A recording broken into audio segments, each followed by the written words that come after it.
नमस्कार। आज हामी एउटा अत्यन्तै गहिरो र वास्तविक व्यक्तिगत रूपान्तरणको कथाको विश्लेषण गर्दैछौं। साँच्चै भन्नुपर्दा यो कुनै सामान्य कथा होइन। यो सुरु हुन्छ एउटा यस्तो बिन्दुबाट जहाँ पूर्ण रूपमा आशा गुमाइसकेको महसुस हुन्छ।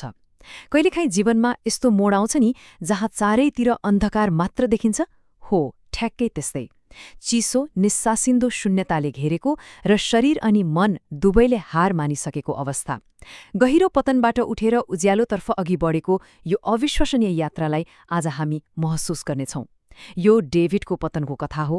यो त्यो डरलाग्दो यथार्थ हो जसले एउटा परिवारको खुशीलाई बिस्तारै निल्दै थियो।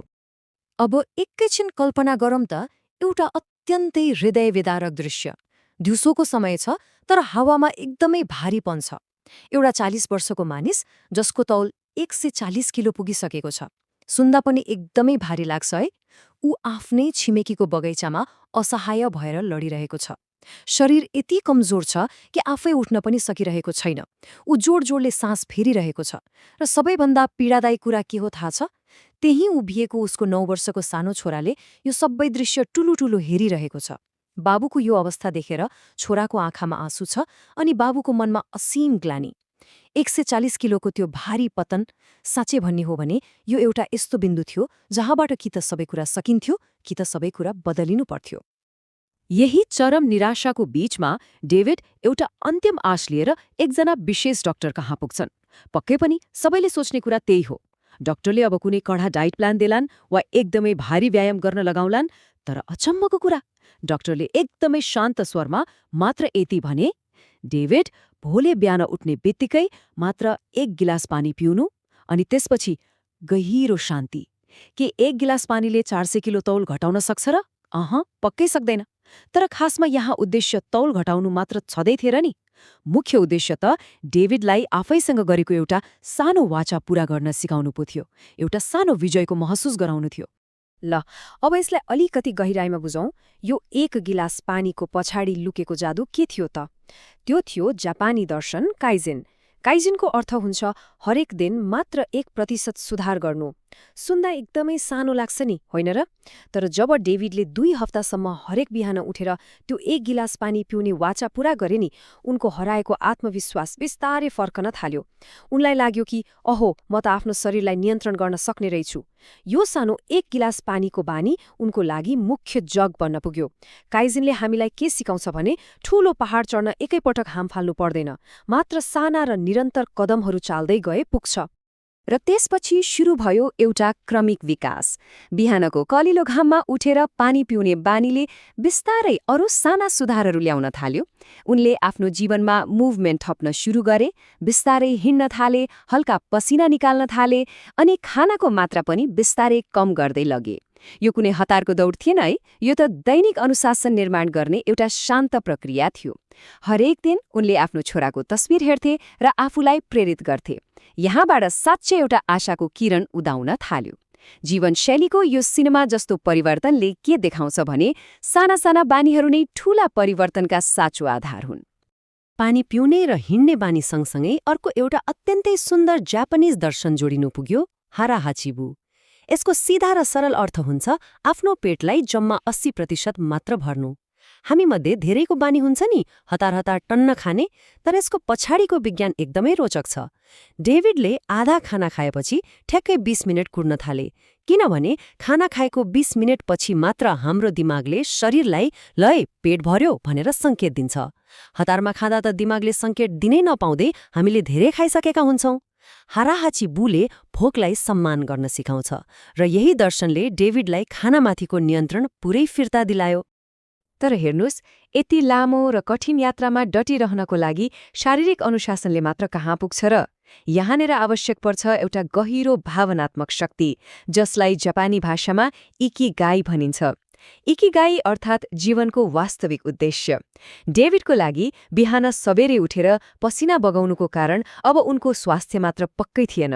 त्यो दिन बगैँचामा असहाय भएर लड्दा छोराको आँखामा देखेको आँसु, हो त्यही आँसु नै उनको इकिगाई थियो। उनले मनमा नै अठोट गरे कि आफ्ना छोराछोरीको उज्यालो भविष्यको लागि, उनीहरूसँग रमाउनको लागि यो लडाईँ त जसरी पनि जित्नै पर्छ। साँच्चै जब मानिसले जीवनको यति गहिरो किन फेला पार्छ नि, तब कसैलाई पनि कुनै कुराले रोक्न सक्दैन। यद्यपि यात्रा कहिले पनि सिधा रेखामा मात्र त कहाँ हिँड्छ र? यहाँनिर एउटा ठूलो प्रश्न आउँछ, के एउटा गल्तीले सबै कुरा बर्बाद हुन्छ त? कहिलेकाहीँ हामी नराम्ररी चिप्लिन्छौं। डेभिडको जीवनमा पनि एउटा यस्तो क्षण आयो जब उनी एउटा पार्टीमा गए र आफ्नो सबै नियम तोडेर धेरै खाए।